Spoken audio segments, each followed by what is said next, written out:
2, 1. Episode 3. Cheers up, brother. White Claw Wednesdays. Man, that's good stuff. Mm-hmm. First thing I wanted to do, I wanted to mention this right off the bat. Welcome back, bro. Doesn't it feel good to just like... Feels good to be back in the spot, in the zone. And especially after we were just having some technical issues Mm-hmm. and we were stressing, so... Thought the mic was not working anymore. Thought we were out of a mic, but no, we're good now. Speaking about stressing. You know what, Frank? You're really good at pop stars. Leading into pop stars have been stressing recently, and over what? In particular, Selena Gomez and Justin Bieber. They have really gotten, their worlds flipped on. I'm over-exaggerating. But pretty much, Justin Bieber released his new single, Yummy, a little over a week ago. And Selena Gomez released Rare right and around she the same time. She released her new album. Right. But both the single and the album are struggling to compete with Roddy Ricch's Excuse Me for Being Antisocial album. And it's this album he just dropped. Mm-hmm. And not only is the album doing really well, but it's got a lead single on it, which is crushing, called The Box. Mm-hmm. And Justin Bieber just, recently reposted a social media post done by his fan giving Justin Bieber fans instructions on how to increase the popularity of Yummy to where he did not. Yes, he did, and then he deleted it like within the hour. What? Yeah, but he has so much. Yeah, exactly. He thought it was a good idea. He's like, wait, this is not good. And it's funny because did he really do that? He really did that, and not only that, but Roddy Ricch himself tweeted, "Go stream Yummy." And the great thing about it is the box, when the Billboard, Hot 200 came out on Monday. Yeah. The box was Beat Yummy.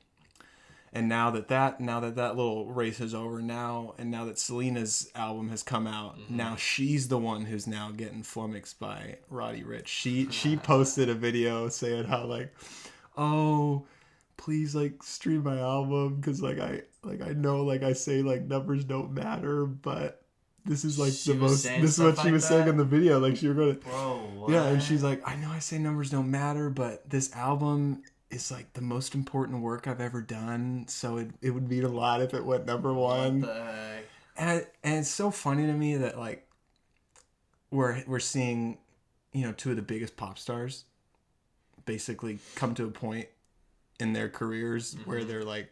Mm-hmm. They're asking, they're begging to be made, because they're so used to being number one, and they're so used to, they release something and everyone's like, oh god, this is great, and everyone's streaming and listening to it, it's number one.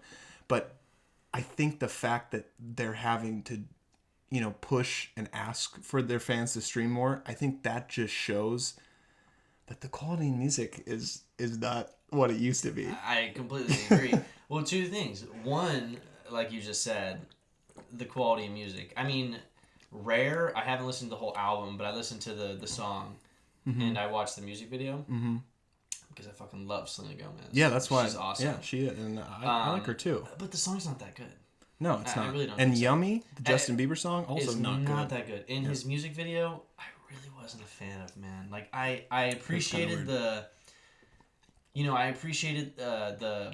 artistic point of it, like, the choreography and stuff like that. Set design, I come from props. a dance, all that stuff. I come from a dance family, so I appreciate all that, and I really enjoyed all that, like seeing the, it's an art piece. Yeah, for sure. It is.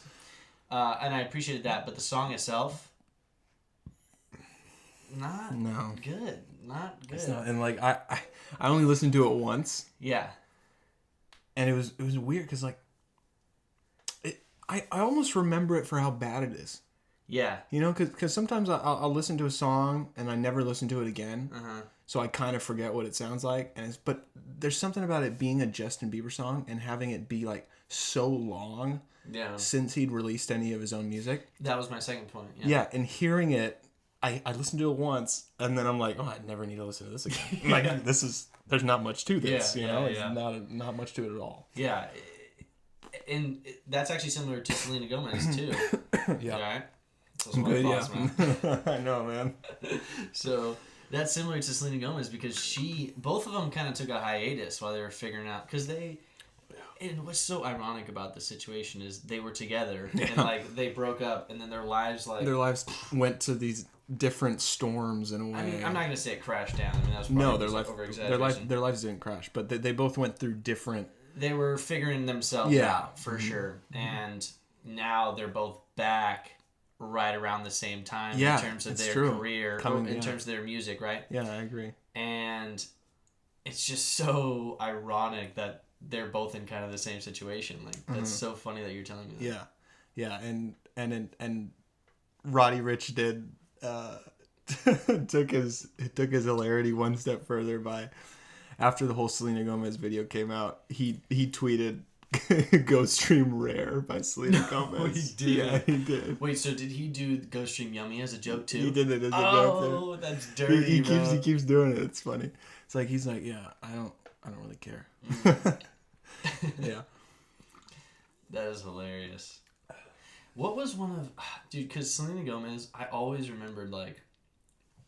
There's two like pop girls that I fuck with. Actually, three. Mm-hmm. Do you know who Charlie XCX is? Yeah, we saw it at Hard Summer. Did we? Second year we were at Hard Summer 2017. Yeah. Well, I fuck with her. Yeah, she's cool. I actually saw her with Amanda. Okay. As well. I fuck with Demi Lovato. Yeah, I remember you saying that. Yeah. I don't know why, bro. Like, there's so many reasons to hate on her. I just fuck with her. I specifically remember when "Cool for the Summer" was a big song. I was slapping that song. I remember driving in the car with you. The boys. Yeah, I remember you playing shame. it. Yeah. And Selena Gomez. Yeah, and I can't remember. It's been so long. What was like? Do you know any of her big songs? What's the? God, what's? I'm picturing the music video where she's like, it's like raining on her, and she's got a white T-shirt, and she's like on a stool. Her very first big song that I remember was summer after sophomore year of high school. It was something like "Come and Get It." Yeah. Because like I remember being in Tahoe with Sam and Scott, and I remember like dinner was getting. If you want it, come and get it. Yeah, dinner was getting made, and like we threw on like the "Come and Get It" as like a joke, like dinner's ready, come and get it. Yeah. That's that "Come and Get It" song, and I can't even really sing it. I just remember the idea of the song being "Come and Get It." That's the only Selena hit I can think of. Well, I remember we were probably watching the music video like 3 or 4 times. Oh yeah, she was looking good in the music video. Yeah. And, but the point is that every time that Selena Gomez, she usually comes out with singles, I believe.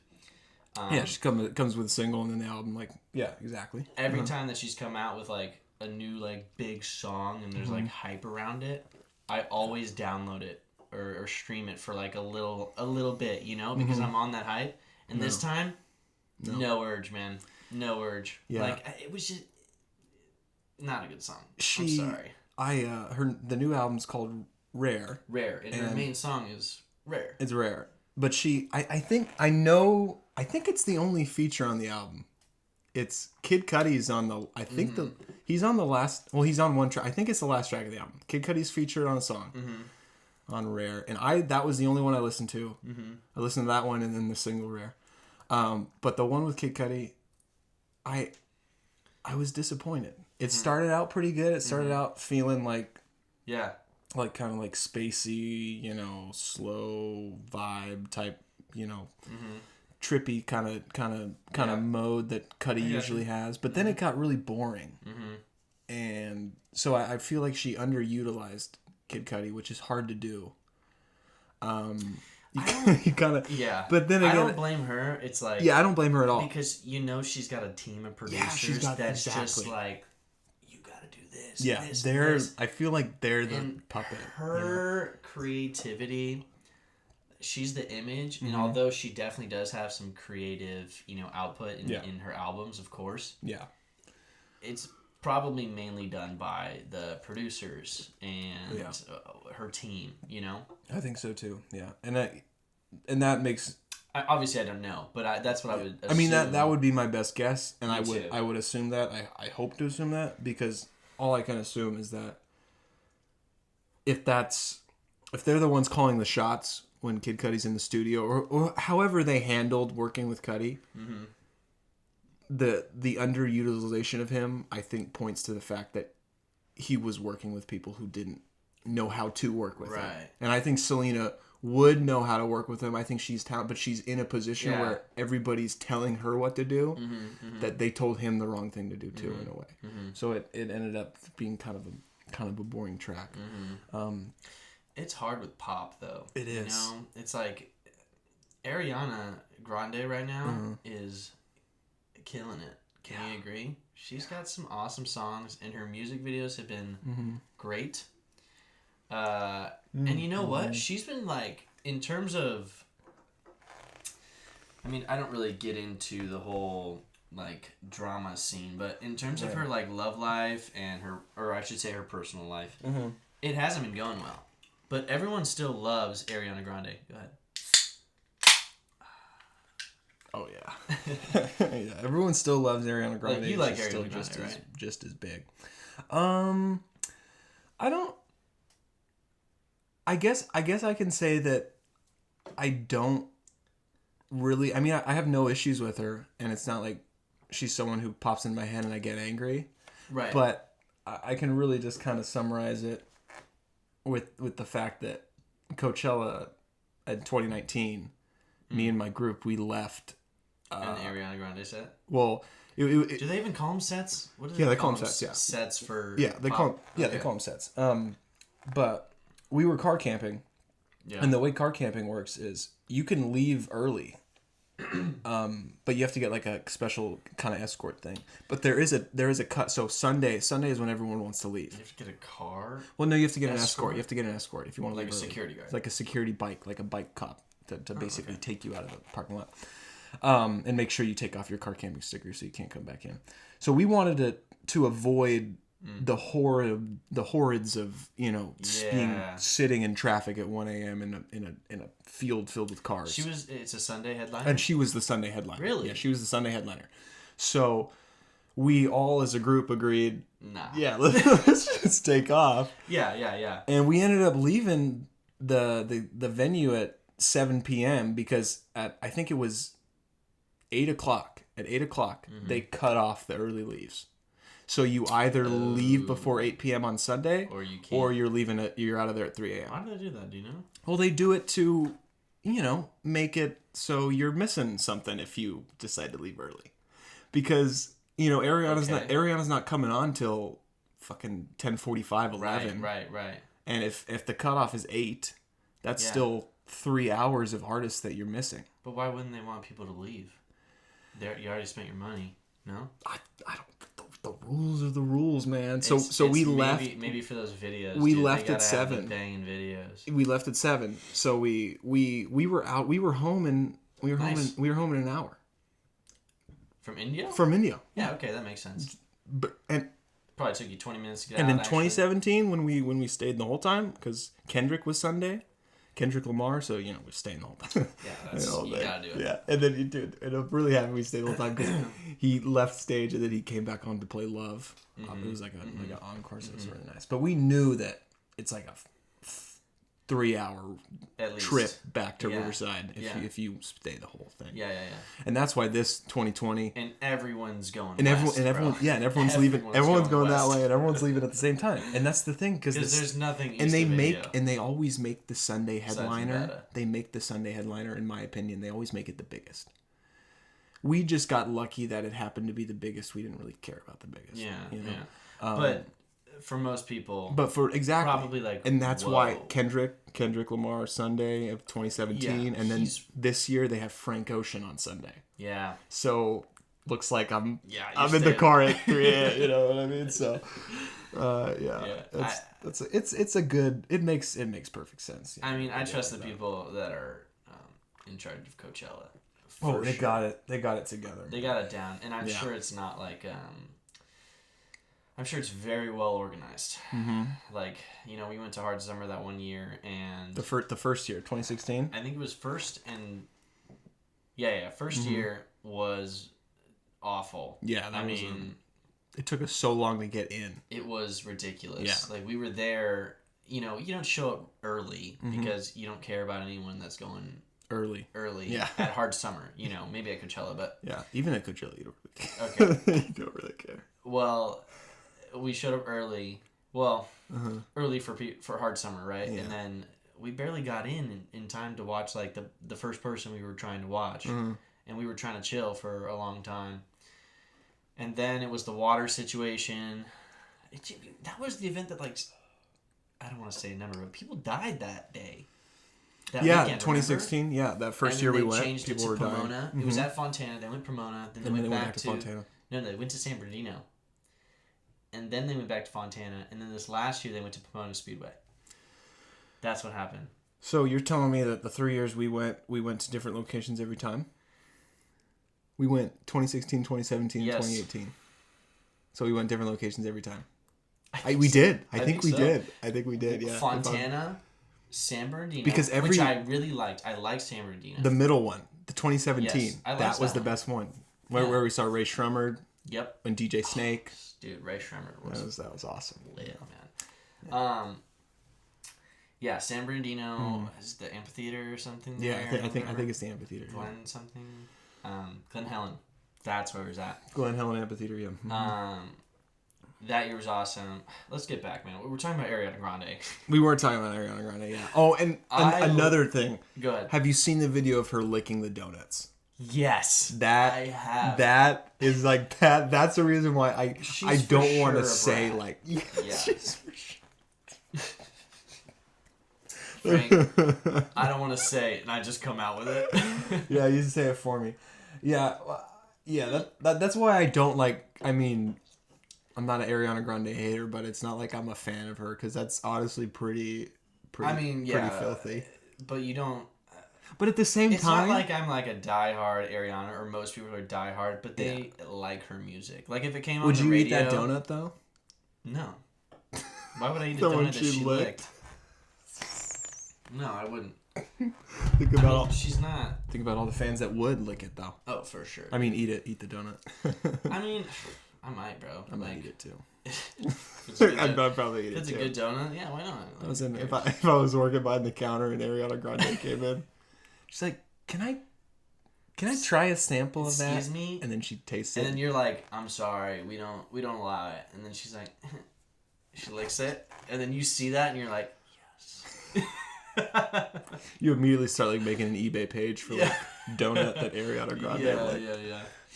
I like when, but I don't mind that stuff, to be honest. Like someone like a famous person doing something like that. I don't mind it because I understand that the people that are hating on her doing that, if they were in her situation, would do the exact same thing. Like it's not something like we, as a normal person, you understand like not being at the top, Yeah. And it has psychological, it levels you out, right? And you understand things that other people don't understand. And so I don't really dock those people. Like she licked the donut that she wasn't supposed to lick. Man. Yeah. It's really not that big of a deal, And I just don't dock people like that for things like that. If they're obviously there's a threshold for it, but if I was in that situation and I grew up on Disney Channel and then I just got famous as all, as possible right after for singing, I'd probably want to lick a donut that I didn't deserve to, Yeah. No. It's like, it's the feeling like you don't follow the regular rules. Your life has become so irregular. Yeah. That you forget how to act in certain situations that everybody knows how to act in. Yeah, I mean, she's probably, on set or wherever she's working. I don't know what the term is. And she's probably got people bringing her whatever she wants. Yeah. I mean, honestly, it's the management's fault for not letting her out. You know, like, you can't just do that to someone. Just give them whatever they want. It's honestly, have you heard of, what's his name? Falcon. Mackey? Chris Mackey? Anthony Mackie? Anthony Mackie. Yeah. him and Tom Holland, or Mackie talks shit on Tom Holland for being like a brat on set. Have you seen these interviews? Oh no, I haven't. But I have heard that Tom Holland is kind of a brat, and he's sort of actually kind of a fuck. Well, you should hear. Which sucks because it's like sucks because we're Spider-Man. Spider-Man fans, and he plays such a good Spider-Man, and he's great. And he's a great Spider-Man. He's really good at Spider-Man. And shout out to Marvel for making him a good Spider-Man, but it's definitely him too. Fun fact. Okay, I don't know if this is true, but I scroll through Instagram. I see the movie facts, and do you mind if I take that line, bro? Go for it. And I saw a post recently that stated that when they were casting Spider-Man, it came down to Tom Holland and this other guy. I can't think of his name, but it's the guy from he's recognizable. Ender. No, not that. I know he was in the race. He was in the race for it, but the guy apparently Sony was the one that wanted Tom Holland. And Marvel wanted this other guy. So it came down to two guys. And Sony was the one who said, yeah, we're going with Tom Holland. Because they're the ones who still are technically pulling all the strings. Yeah, I mean, they have ownership, right? Yeah. And you can see that in the fact that Spider-Man Homecoming and Spider-Man Far From Home, Sony made 95% of the box office haul, and Marvel only got to take 5%. Which sounds insane, but when you think about it's not a big deal for Disney because they have all the other Marvel movies, and they're getting to incorporate Spider-Man into their world, which allows for their movies that he appears in that aren't his movies to be more successful, like Avengers and Captain America, Civil War. So it's interesting. So when you say like thank you Marvel for Tom Holland. Oh, really, it was apparently it was Sony who saw that as the gem right well, there. Which I'm saying thank you Marvel for making a great Spider-Man. Yes, because they, I mean, me and you've talked about this a lot, but their first, Spider-Man Homecoming was about him not being Spider-Man. It was like Homecoming was about Peter Parker. Felt like a high school movie. Yeah. Felt like a high school comedy. Exactly. Yeah, it was like Peter Parker, and then Spider-Man was like a side thing. So they were really building, I guess, the attachment to the character rather than just throwing in an actor like Andrew Garfield. And I like those movies too, but I'm a sucker for a Spider-Man movie. Yeah, so, rather than just throwing in a Spider-Man, making them cool and say, hey, like this guy because he's Spider-Man, Yeah. Well, you'll like the second one then, because anytime I think of Far From Home does the same thing. It has. Yeah, I'm really sorry I haven't seen it. It carries over that same vibe of, it being sort of like a high school comedy movie that's like with superhero action sprinkled in. It's got it's sort of like the road trip version. It's like the road trip high school movie. So you have your high school movie, you've got the road trip movie, and they're kind of go hand in hand in a sense. So yeah, that condition carries on in Far From Home for sure. Nice. Yeah, that's what I like to hear. And I'm really embarrassed that I haven't seen it, dude. Now that it's on the internet. Yeah, now that it's out there. I'm about to watch it right now, dude. You can just grab it. Yeah, I don't know. What were we talking? Where did we lead to this? Because I had a point. You did have a point. You were saying thank you Marvel, and I was saying like, well, you can actually thank Sony because it was them who won. Right. Tom well, Holland. Thank you. Okay, I guess. Thank you Marvel because they created the character that I think everyone really wanted. Yeah. That they could get attached to. Not Spider-Man, but Spider-Man, the underlying human that is morally relatable. Yeah. I agree.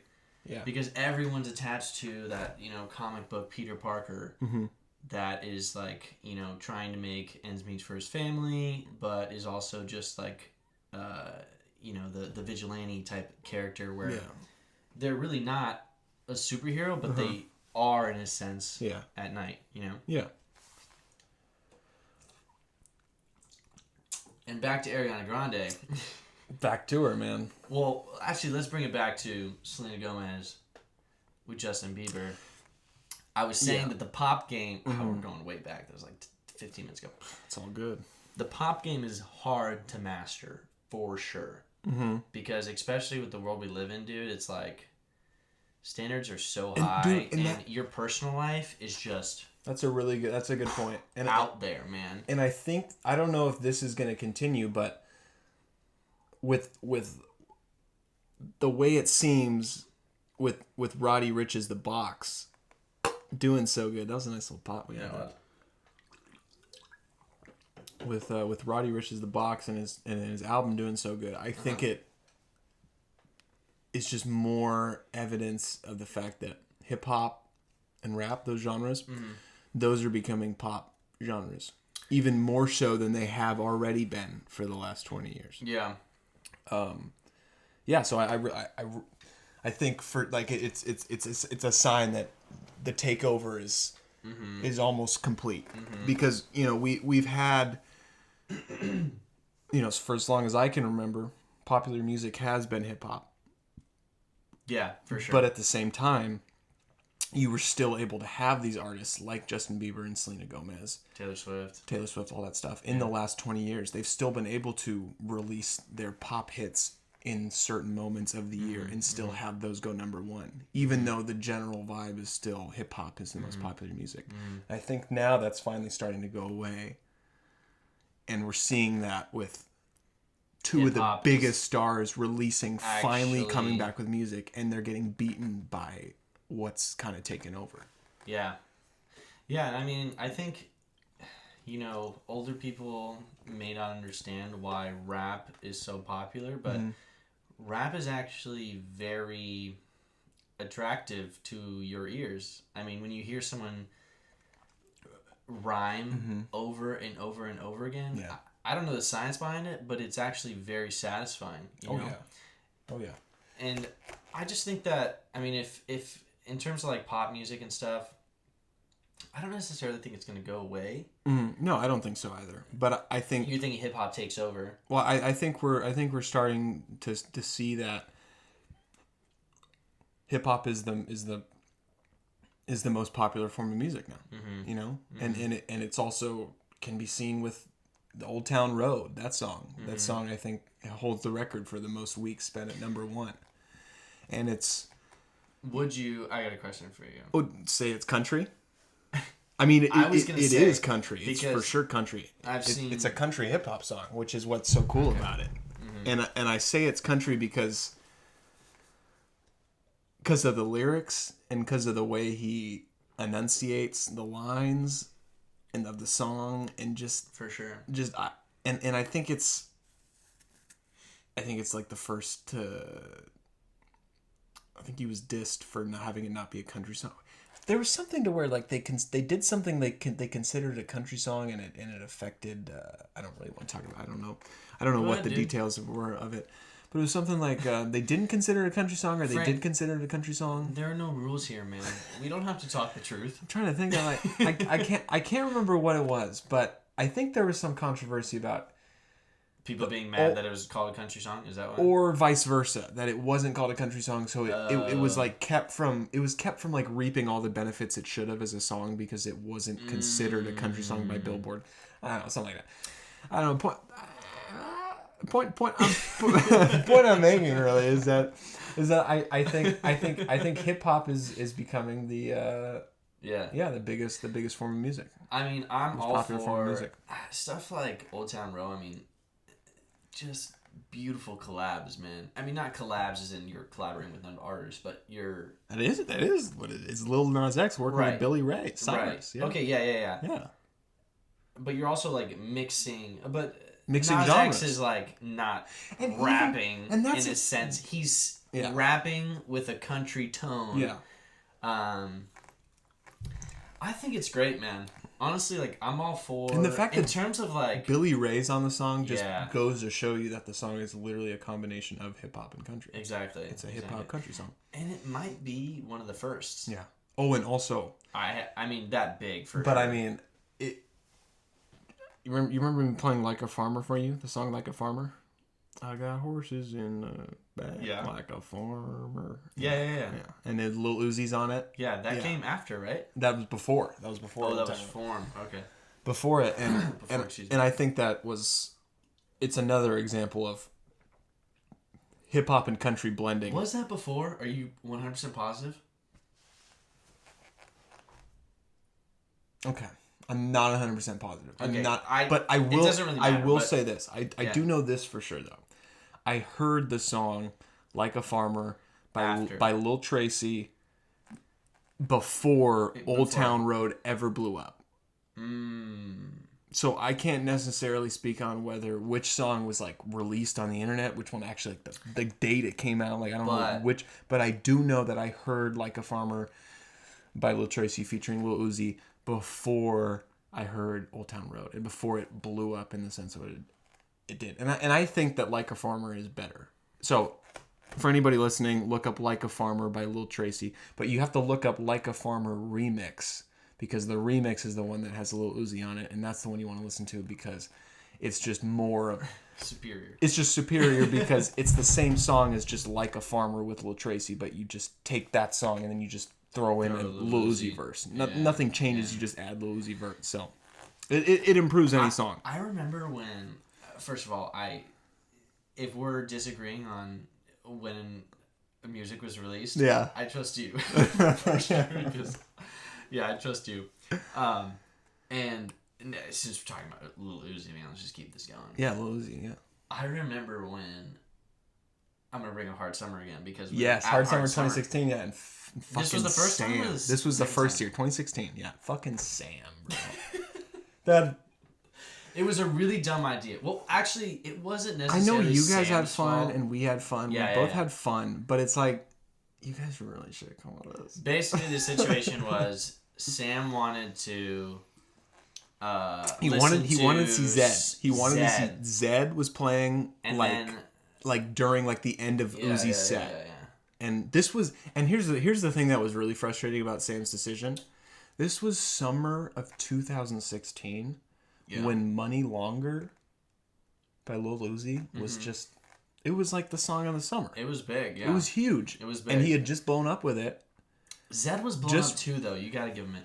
The thing is you gotta understand that Sam's more into that electronic stuff. He is. And the thing with me is, this, I'm really not following music at all. Like, so you're just like... It was like, in high school, it was like, whatever you guys threw at me, like, I would be like, oh, this one's nice. I'll add it to my playlist. And I remember that's why you went with Sam. Because I was like, I'll just... Because you were so like, I don't give a fuck either way, that you were like, well, you guys are all clearly so ready to see Uzi. And Sam was about to stay by himself. And Sam was about to fuck it, I'm going by myself. Like, I don't care. You were plus, like, I can't do that. And plus, this was our first festival, too. And so we were all, like, so naive. And we're like, okay, after this... We'll meet up. And, like, midway through Zed's set, Sam and I look at each other in the crowd and we're like, bro, we're not finding that. So no, dude. No. Dude, man. We sat... in that same ass spot. We just stood there for, it must have been 4 hours until the end. Until we might have had to move back or something. Yeah. But we were in that spot for like 4 hours. Yeah, we only moved for Major Lazer. And I don't think it was like, and that's why I'm saying it's not like Sam's fault or like anyone's fault, but I think it was just, we were really naive and we thought that we would be able to meet up. Yeah. We were like, oh, we'll text each other. Yeah, we thought it was going to be really, like, because we had just gotten there. Yeah. And we hadn't even gone into a crowd to see a set. So we're like, and we come up with this plan.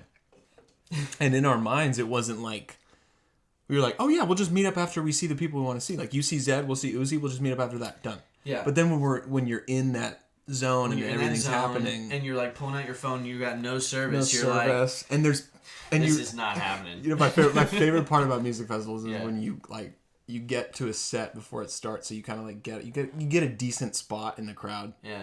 And the set that you're there that you just showed up for is halfway through now. Yeah. And then you look back, and it's just. And that's the moment where me and Sam were like, this ain't bro, like we're on our own, man. This is that's why it was so. It sucks because cool of you to go with Sam.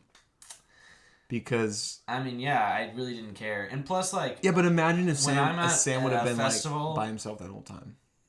I don't know. He probably would have because he's stubborn and stuff. But oh no, he would no. But that's what I'm saying. I'm saying that probably would have. Yeah, you were the hero in the scenario because there was no there was no case where Sam was gonna go see Uzi with us. So he was either gonna be on his own the entire first Hard Summer that he went to, or he was gonna have you with him the first time. It was. Yeah, I was just trying to have a good time. Like, I was ready to go, bro. And I honestly, like, when I'm at a festival, I've sort of, like, in my early phases, because I was actually into festivals before all of you all, we all went together. We all decided to go. Yeah. I think it was, like, 3 months into my freshman year of college, I went to, like, a festival, and I was like, oh, yeah, I remember that. This is dope, crazy, bro. Yeah. And all, like, the festivals I had gone to up until that point were, like, electronic. Yeah. So you were in that mode. And I've sort of grown out of that. Like, now I'm more into, like, if I'm going to a festival, like, I want to go, like, Rolling Loud or something, which is more, like... hip-hop, yeah. Yeah, hip-hop. But at that time, which was our first one, which is, like, our freshman year summer, or your senior year, or sophomore year. I had just graduated high school. Yeah, so it was your first summer after college. My first summer after college. I was ready to go on electronic, bro. I was ready to go. Yeah, so you were. I mean, I was also cool with the rap stuff. Yeah. But, like, I was ready to go either way, you know. And I brought this up because I remember we're talking about Lil Uzi as if like, not as if he is now like this huge rap. Hip hop star, and he's gonna be at Coachella again this year. I mean, he's got great songs, amazing songs. I love Uzi. But I remember when, I mean, he was big at that time because he was at Hard Summer. Yeah, he just dropped that song. He just dropped Money Longer. Yeah, that song was just popping. It was had just taken off that summer. Yeah, and you guys went to see him, and I remember like none of us really, or you all didn't really know. Like, no, we didn't. You guys weren't like, we just knew Money Longer. Uzi, you're like, oh, like he's got a banging song. Like let's go. That's what it was. Yeah, he's got a banging song, and now it's like, I know time. He's got. You know, yeah, featuring on great songs. Yeah, great songs, and he's got. It's just crazy. Love Is Rage 2, which is a classic. Yep. Yeah, so it's funny to think about that, and I like that. It's so cool that we saw him that year, because he really was like that was when the career first started taking off. He had just started the blow up. Yeah, for sure. Yeah. Like he was past the come up, and now he was blowing up. Entering the blow up, exactly. Which was great because, you know, from your guys' videos, it was like he came out in the audience. Yeah, it was dude, like he was. Oh, man, it was awesome. Yeah. Uzi puts on a really good show. Yeah, he's still waiting on Eternal to Take. That's his album. It's been expected for a while now, but apparently he's having issues with his record label and they're not letting him release it or whatever. I don't know. Record labels. I never got the idea behind record labels and stuff. I mean, is it just like for popularity? The only thing that I've ever been able to sort of wrap my head around is this is just an aspect. Mm-hmm. You have record deals. Mm-hmm. You have a deal that you sign. So this is all I know about it. And I'm pretty sure this is how it works. Some cases, most cases, all cases, I don't know. But this is what I know. Mm-hmm. You sign a deal. Let's say the deal's 3 years, $10 million. Okay? Yeah. That's a lot of money. It's a lot of money, but so the details of that contract that you just signed for 3 years, $10 million is, let's just say it says something like you have to produce 3 albums. Okay. So they've given you $10 million in 3 years, 3 albums. Yeah, okay. That's what I've heard it's like. But at the same time, you have all different. You don't know the the kind of fine print they're putting in there. Yeah. So. Well, I'm sure Lil Uzi. I mean, It depends on when you sign the deal. And what kind of deal he signed. You don't know. Probably got a team of lawyers, man. Yeah, but right? But there's something that's preventing him from releasing this album that he has apparently finished. And apparently it's the head of his label, DJ Drama, who's creating this roadblock. Drama? His name's DJ Drama. He's the guy from Young and Reckless, or no? He's the guy who I think he has his own. I think he's in charge of the label that Uzi's on. Because apparently DJ Drama is the one who's keeping Eternal Atake from being released. But I never got I never understood it. I barely understand it. All I know is Uzi hasn't released an album since August of 2017. Well, you know what? And he's going to be he's going to be at Coachella in April 2020. So I'm hoping that means that we're going to get Eternal Atake before April, because I'm trying to see that at Coachella. Well, when we went to we're just talking about festivals this whole Hard time. Summer? No. Snow Globe in Tahoe. Snow Globe, yeah, in Tahoe. Travis Scott. Yeah, December of 2017, yeah. Did he just release? He had just released Huncho Jack Huncho. Did he, or was he about to? He had just released it. He had just released it because we were listening to it on the drive up to Tahoe. Okay. Yeah. He had just released that. And I remember, that was not the best Travis show. The crowd was not. They were there for Troy Boy. They were there for EDM. Yeah. And Travis was. Yeah, that was. I don't know. I still enjoyed it, man. I love that. That was so much fun. I have very low standards, like. Yeah, I mean that was. He had. Travis can't fail me. He can't fail. He can't fail me.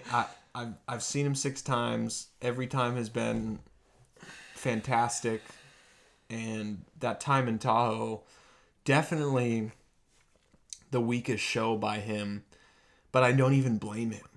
You know, I'm not even mad at him. Like they shut it down, didn't they? They did. He came on like 20 minutes late. He came on. That was it. I don't know why, but it was a late 40 minutes for us, and we actually had some. Exactly. We had some dudes behind us that were fucking with it really hard too. Mm-hmm. So we had a cool little crew and a little group going around. I remember he was still performing. Remember he was still rocking. No, it was Goosebumps. It was good. They cut him off because he usually closes with Goosebumps if it's like a EDM type fest where doesn't have big fans. I remember all of us were like, "Wait, what's going on?" And then he kept rapping.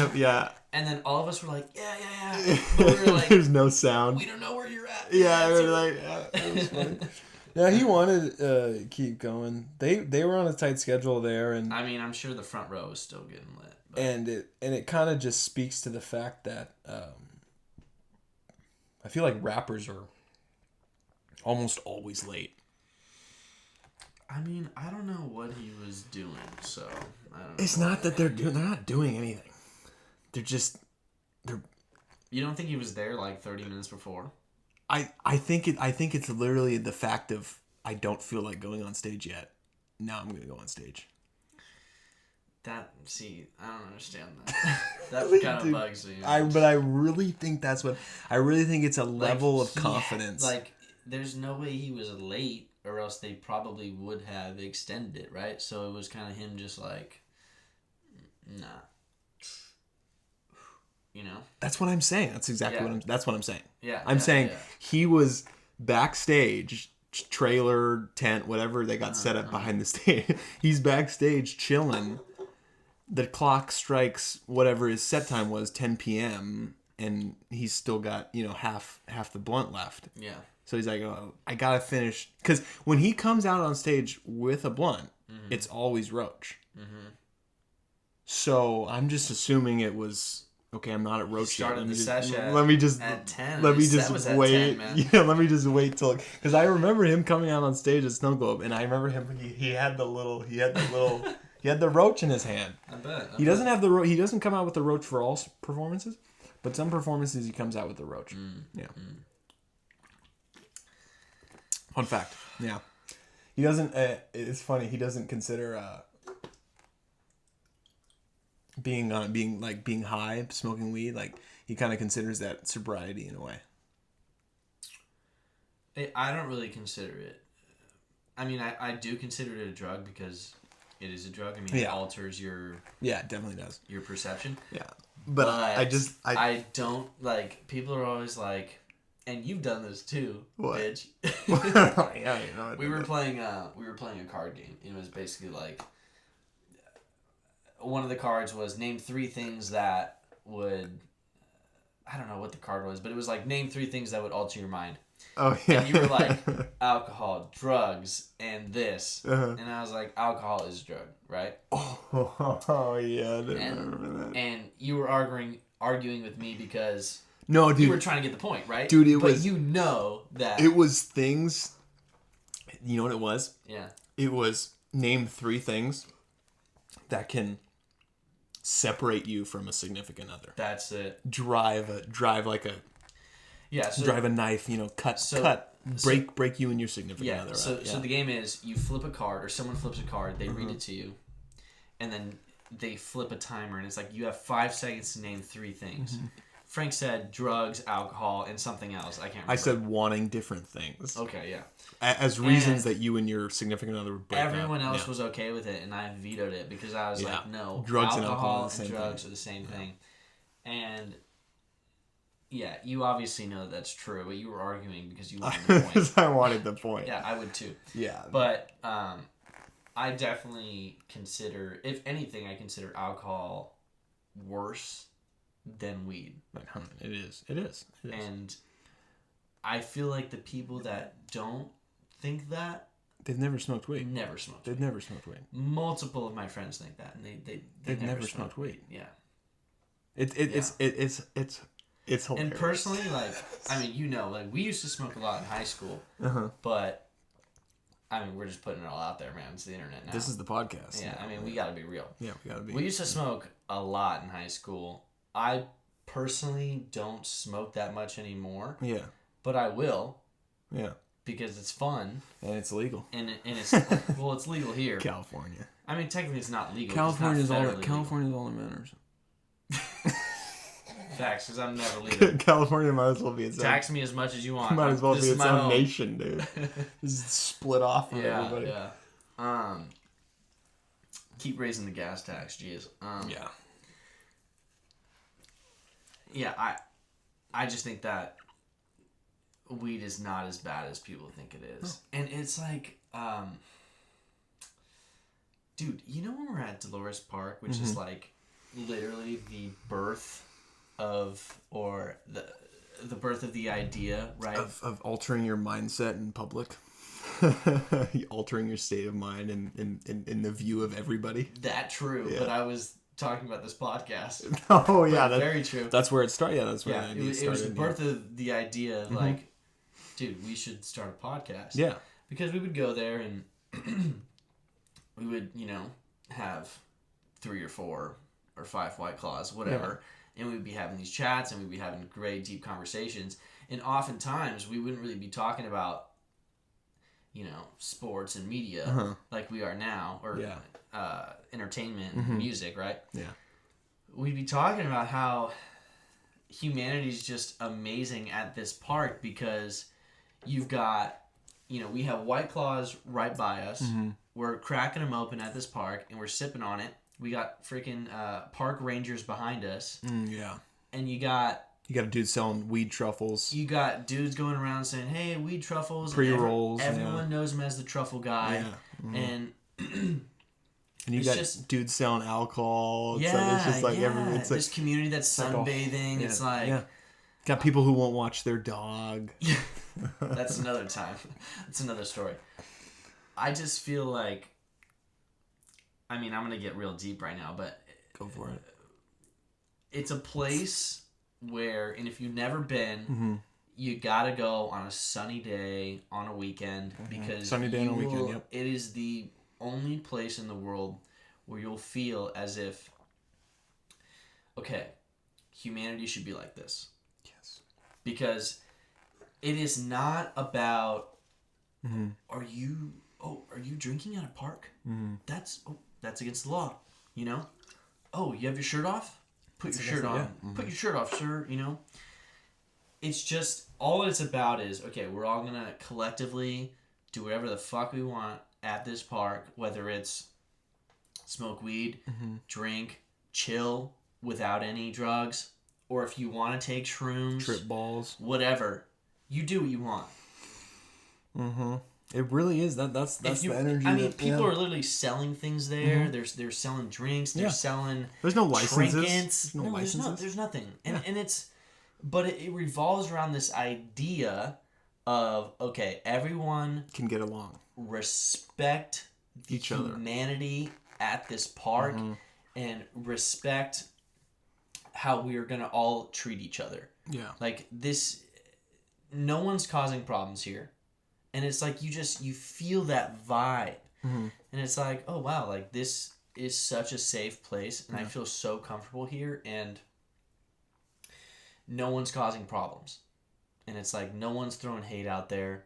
No one's doing anything that would upset someone else on the rare occasion that they're not taking care of their dog. But I just feel as if Dolores Park is sort of how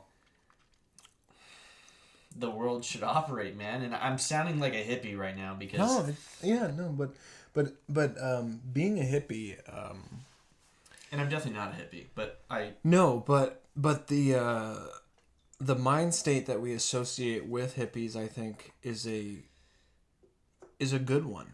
I think I agree. I mean, we also, I don't want to talk about hippies as if they're like just this like wizard, like transcendent ideology. I mean, just that there's some like they're progressive mindset and they're so like they're peaceful. another level. Because there are some hippies out there. I mean, I'm not a hippie. You're not a hippie, and we go to this park. Yeah, but we kind of become hippies there in a way. I mean, I guess we just mind our own business, and we're not causing problems. Yeah. Like, everyone just do their thing. Whatever your thing is, as long as you're not hurting someone, causing someone else a problem, just enjoy it. Yeah. And it's really beautiful, man. And I miss it because it's wintertime right now. It is. We haven't gotten to go in a while. But blessing in disguise because we got to do this podcast. We got this now. We're switching to this, but also I was thinking about it. You mentioned Dolores Park and mentioned how great it is. Thinking about. Why don't you kill that man? Because I don't want to drink one by myself. Go ahead, brother. Are you done with 3 right here? Oh, I'm almost done with this third one. Wait, are you talking about cracking this one open? Well, I'm gonna crack one of these. Okay. I don't want to crack it open by myself. We're about to close this out, man. I feel you. Well, I mean, okay. If we're about to close this out. Well, we have to 8 minutes. Okay, we're okay. 7 actually. 7 minutes. I just quickly go ahead. Want to cover. Okay, so you gonna kill it? Yeah, let me kill this one. You want black cherry or raspberry? Let's see what I've been having. I haven't had a black cherry yet, so I'll go black cherry. Okay. So I wanted to mention. Cheers. So this is now going to be over a week ago. You like slurping? Yeah, that was a good slurp. That was good. Go ahead, brother. I think, let's see, what date was it? We got, it was just Monday the 13th. Monday, January 13th. The national championship for college football was played. LSU versus Clemson, yeah. Yep. 2 14-0 teams. Joe Burrow, right? Joe Burrow for LSU just won the Heisman. Yeah. Versus Trevor Lawrence, quarterback in Clemson, never lost a game in his career. So you got these two, Wow. Yeah. So I didn't know that. Both the teams are 14-0. Joe Burrow, he's kind of a Cinderella story, transferred, had to work his way to LSU. So he has some L's in his career, but and Trevor Lawrence, this is his second season with Clemson. Yeah. And his most recent season went undefeated and won the championship. Probably be drafted. So Clemson lost the championship. Yeah, I know. So it was Trevor Lawrence's first college loss of his career, which I think was good. I think he's gonna come back to Clemson. He's not gonna go to the draft. He's gonna do one more year. Why? Why would he do that? It's a good idea. If you were watching the national, he was overthrown. He had so many overthrows in that championship game. He was not looking good.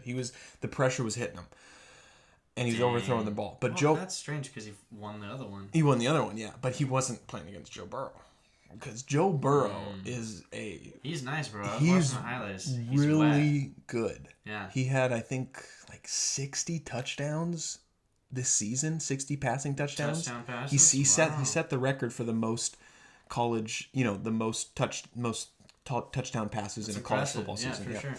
So he's going to the NFL for sure. But what's interesting about what happened, the Bengals, it's likely going to be the Bengals pick him, or people are saying that because Joe Burrow is so good and the Bengals are so bad, that the Bengals might end up trading their number 1 pick for other things.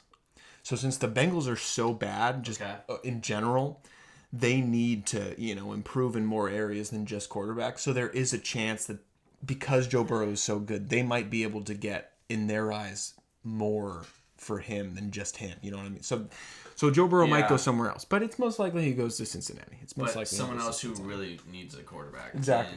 And has other stuff to offer that makes Cincinnati better. Yeah. And they're like, okay, we can get a nice tight end or something. Pretty much LSU wins this They win this championship on Monday the 13th. And Odell Beckham Jr., if you don't know who he is. I do. He's a pro wide receiver. Yeah, he's the one. I got it, bro. Yeah. I watched highlights. LSU alum. Really? Yeah, he played college football at LSU. So he's on the field when they win the championship. They win the championship. They're celebrating. It's a mosh. Everybody's on the field. Everyone's going crazy. Is he injured right now? No, it's off. Well, he's on the Cleveland Browns. The Cleveland Browns suck. They didn't make the playoffs, so he's not in the playoffs right now for the NFL. Is he injured? No, he's not injured. Okay. No, he's just got nothing to do because he's on a shitty team. Got it. So he's at the LSU game. So they win the championship, and everybody's on the field celebrating, and he's on the field with these other LSU players, and he's got like a designer fanny pack, Supreme Louis, whatever it's called. Yeah. He's pulling out 100. He's just pulling out blue faces, $100 bills from his fanny pack, and he's just counting off like 1,000 racks. He's folding them up in his hand, and then he's just dapping up LSU players, and this is all on camera. Like reporters there, and you see him like counting his hand. And then at that night after the game, Barstool Sports, bro, shout out Barstool. I don't know if you've heard of Barstool. Yeah, of course I have. Their podcast, Pardon My Take. They got an exclusive interview with Joe Burrow right after LSU won the championship. Their chat with Joe Burrow. Shout out to Joe Burrow for doing a Barstool Sports podcast right after the fucking championship. But that's what's lit about this. Here's where Joe fucked up though. Oh no. He's on this podcast and they're talking about the game, everything that happened afterwards, and they mention, they're like, hey, we saw Odell on the field out there, dapping you guys up, handing out money. Was he really giving out $100 bills? They asked him that, and Joe's like, well, he basically, I think he's quoted from the interview as saying I'm not a student athlete anymore, which is true. He's not a student athlete because he's committed to the draft, and this was his last game in college, winning the championship. Take any money? But this is where he went wrong. He could take money, and that's why in his position of talking like his college career is over. He's not a college student anymore. He's moving on to the NFL. Yeah. He's in this position talking to these two guys from Barstool, and he kind of, I don't know. I'm giving him the benefit of the doubt and saying that he kind of forgot about the repercussions of what he was about to say, but he basically was saying like, I'm not a college athlete anymore, and Odell was handing out money on the field, and I was like, yeah, I can take that because I'm not a college athlete anymore, so I can take money. Oh shit. But Odell wasn't only dapping up Joe, he was dapping up other players who aren't leaving LSU, and they're coming back for another year. So now guess what the NCAA is going to get to have a lot of fun doing? Investigating who got the money, who's getting in trouble. Dude, that is so frustrating, man. And isn't it so dumb? Because literally, I don't like the idea of the NCAA like just like investigating watching, like making sure they don't get any money. And like you're making it's so stupid. All the people that are investigating, all their paychecks are literally relied on those college students, dude. Yeah.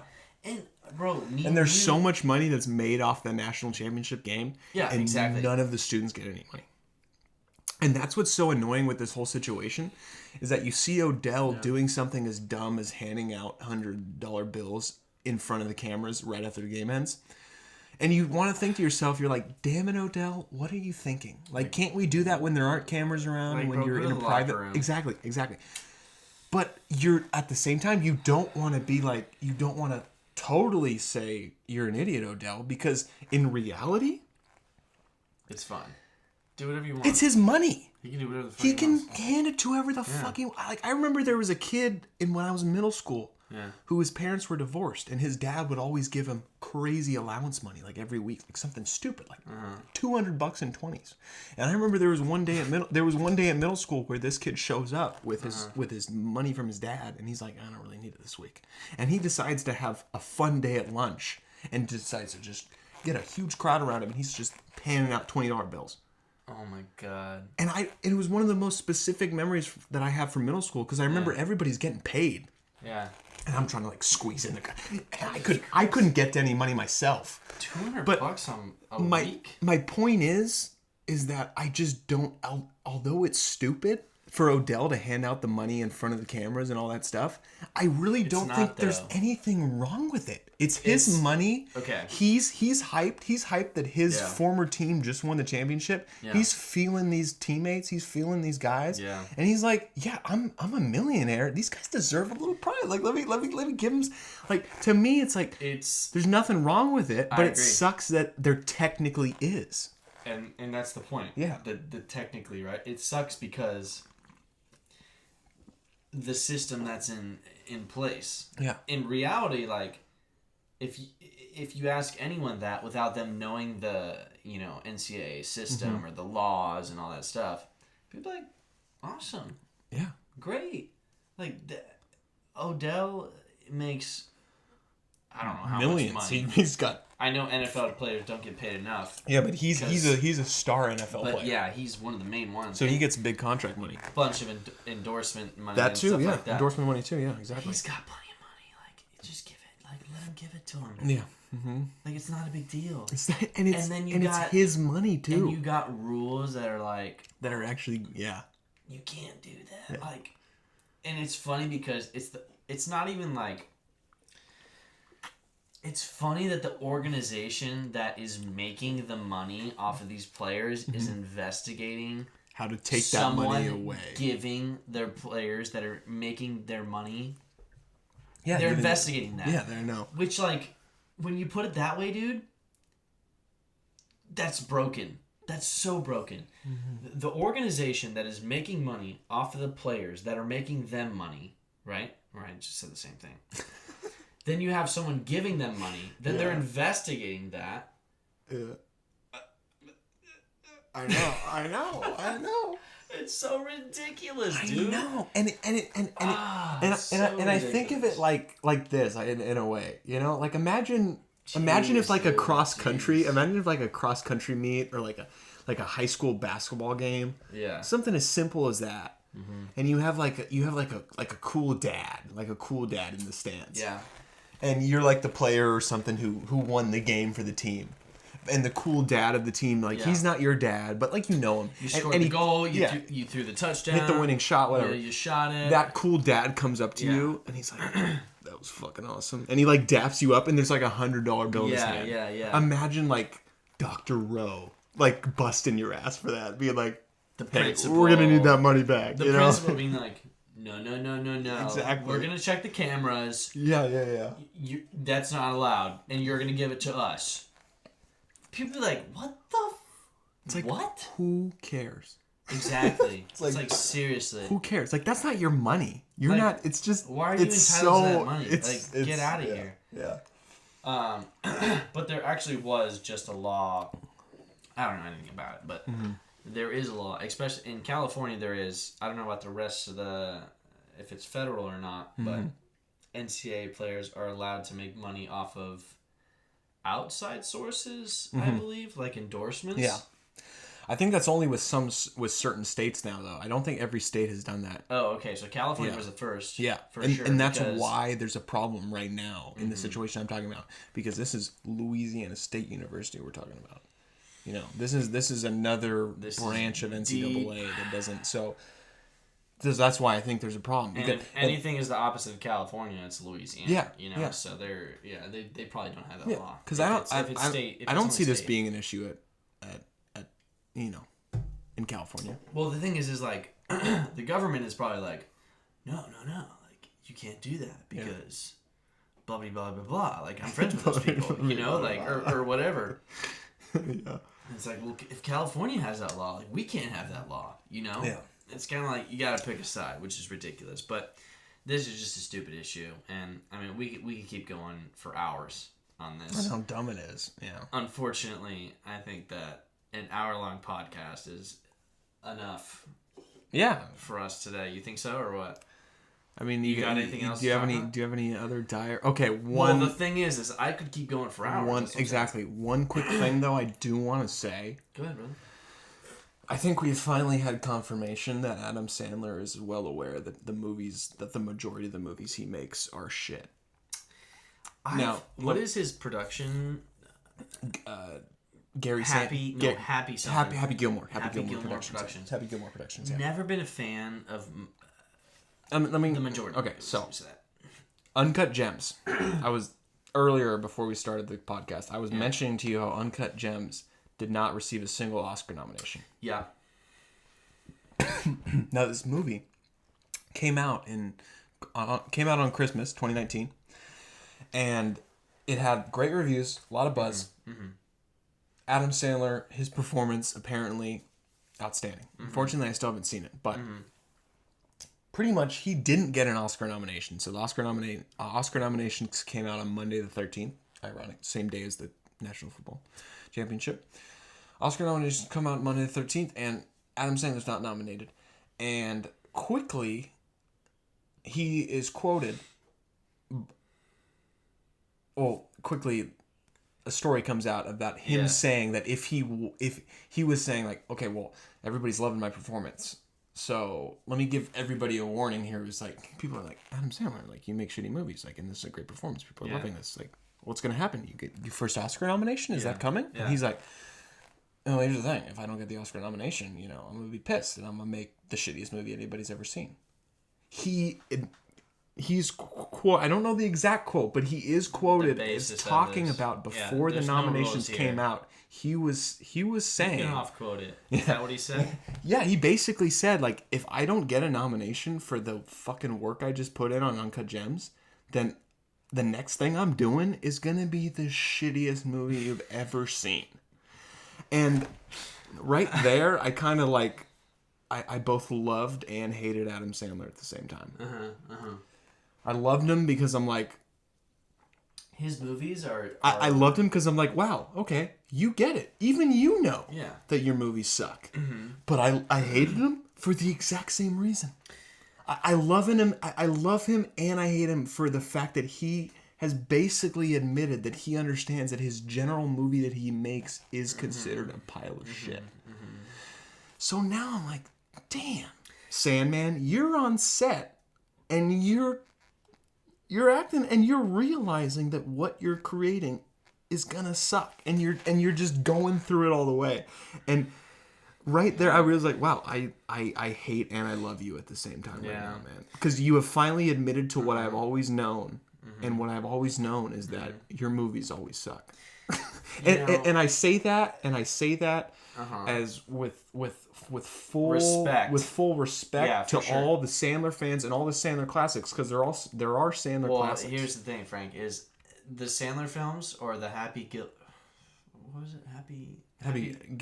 Gilmore Productions. Yeah. Oh, Happy Gilmore. I mean, he has a movie called Happy Gilmore, but it is Happy Gilmore Productions. Yeah.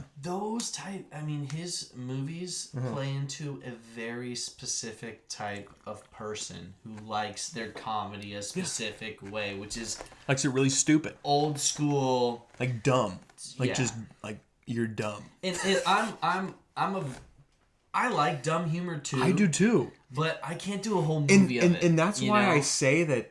That's why I tread lightly when I say that he's aware he makes shitty movies and Adam Sandler only makes shitty movies, because I also acknowledge the fact that Adam Sandler, that's his style though, you know. He does have some good ones though. Yeah, for sure. Happy Gilmore's a great movie. Great movie. What's the movie where he's The Waterboy is really good too. Waterboy's funny. He's dating a girl that forgets her memory 50 every First day. Dates is also really good. Fantastic, dude. One of my favorite movies. And to be honest. Click is pretty good too. But the thing is in all those movies I'm talking about, but they besides all Happy still Gilmore, incorporate, like they all Adam Sandler movies contain the same really stupid moments and sense of humor. Yeah. It's just some of the concepts, it works better, in my opinion, than other concepts. Yeah. I agree. I completely agree. Yeah. Like Jack and Jill, the one where he's playing Never both seen it. himself and like his twin sister. I think that is the epitome of creating something, and knowing the entire time you're making it that this fucking sucks. You know what's so funny is you bringing that up where Adam Sandler plays both characters reminds me of what? You've seen Tropic Thunder, right? Of course. Tropic Thunder is a classic. Probably my favorite movie. Okay, it is. Let's move on. We're not here to talk about Tropic Thunder. We can. Yeah, dude. It's so good, dude. Oh my god. But it reminds me of the situation. Like, okay, Tropic Thunder is so great, and it's funny because it's making fun of what is people think is possibly serious. Stupid in reality. Yeah. Right. Like, so for instance, Jack Black is like a famous actor that's doing this action movie, right? And the movie that he got famous for, where he's like, I can't remember the movie title. It's like Fatty him, Farts. Yeah, or it's something. Like basically him like playing his whole family, and it's like he's playing so every character. Yeah, stupid, and like the trailer's like you get a little giggle out of it, like like this movie is gonna be funny because they're making fun of like things that are stupid in our society. Yeah.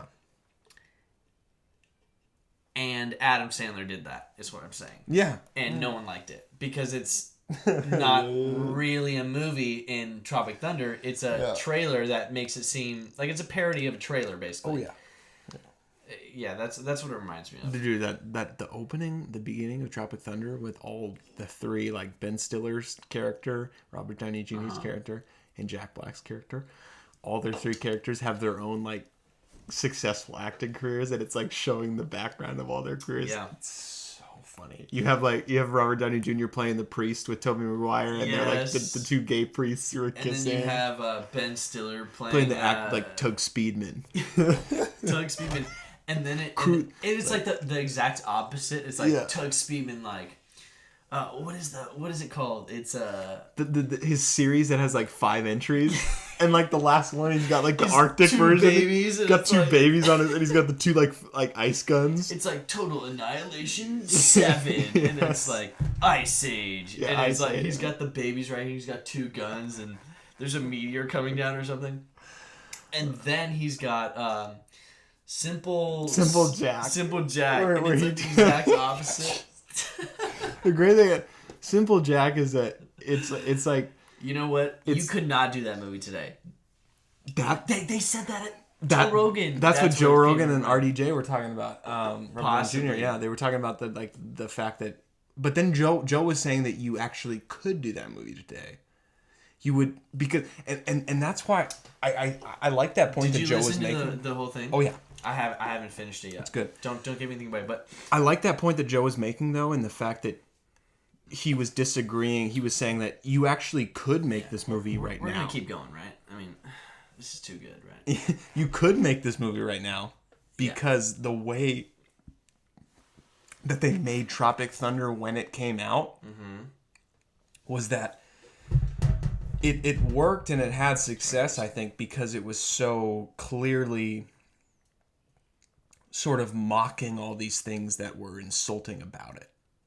You know, you had blackface, you had the use of the word retard over and over again. That's Simple Jack. Yeah, Simple Jack, and it kind of was able to like break those rules of political correctness because it was making fun of... a parody of those things. Yeah, it was making fun of people who don't understand how to work with that. It was a parody of basically the things that are kind of like taboo. Yeah. You know? And it's like a parody of those things, but it's also like, all right, we're going to throw a comedy in there and make it really funny.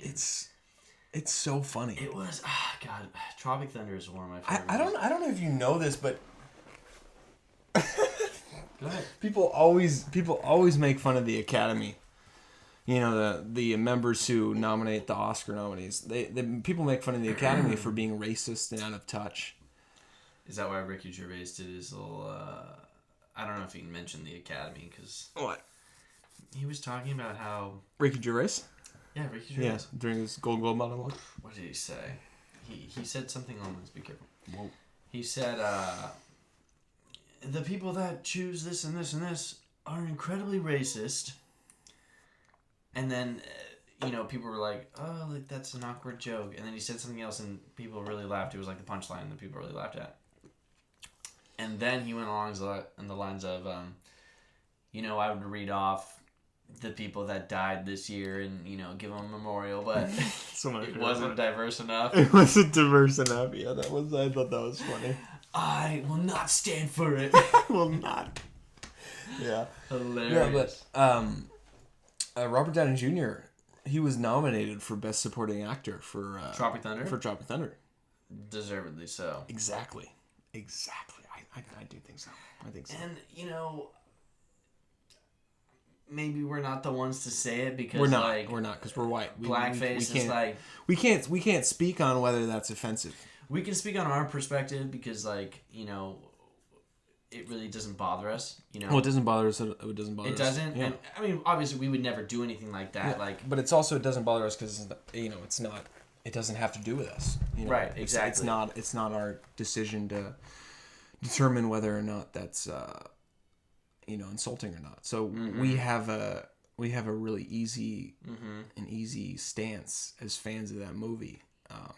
But what's funny to just take it in as a movie and laugh at it because it doesn't actually hit us in any way. No, it doesn't. And what's funny is like the portrayal of this white guy, right? RDJ that gets an operation to become black. To become black. Mm-hmm. And then throughout the movie, he's like making all these references as if he is African American and black, right? But he's not. Yeah. So it's funny, but I mean, I could also see why it would be. Yeah. I mean, it is, but foundationally upsetting and offensive, and that's what's funny about it because I'm one person that believes that. I mean, you can laugh at pretty much anything in this world. Pretty much anything. There are a few exceptions that are, you can't laugh at, but yeah, I think that it's not. It's interesting you mentioned that because that's what RDJ. And it's hard to describe because that's what Robert Downey Jr. was saying during his podcast with Joe Rogan. Is that in the time of Tropic Thunder's release and I got to tell you how far I am along. Everything coming up is that it was kind of like it was sort of a clear indicator that he didn't have to worry about his blackface performance taking most of the heat of the controversy of the movie because according to Robert Downey Jr. there were more people upset about the whole Simple Jack thing than were upset about the blackface character. Yeah, I haven't got to that. So to me that was interesting. Definitely, because I mean I think it says something about the times we're in and the times that we were in back then. But I even think times that we're still in. Well, yeah, for sure. But I mean, it definitely says something about our culture and in how we've sort of accepted one another. I mean, we really have gotten past the point, at least in what I've experienced, and I know that, I mean, I highly doubt anyone outside of California is listening to this, but in California, like, I feel as if we've gotten past the whole, like, we're different because of the color of our skin. you know. And maybe there's select locations that are that way, but I mean, I've never met anyone that has those type of views, and I've never met anyone any white person that doesn't understand that they come from a certain background that is, you know, far privileged than, you know, an African American. Yeah. Not that they understand, but they I mean, because you can never understand those type of things, right? Like, but you can only understand yourself. Exactly. That you understand your experience, but you know, recognize those other experiences, and you know, you may not be able to ever understand it because it's impossible to understand, right? Because you're not in those experiences, like you just said, but you do recognize them, right? Yeah, I agree. All right, I think. Yeah, it's been a long podcast. It has, and I have to pee. So. I gotta pee really quick. So you got anything left in there? The drop. Let's just say you have a drop in there. Here we go, buddy. Find it. I'll find a drop in 3 of these. All right, to episode 3. How's it going? All right. Episode 3, signing off.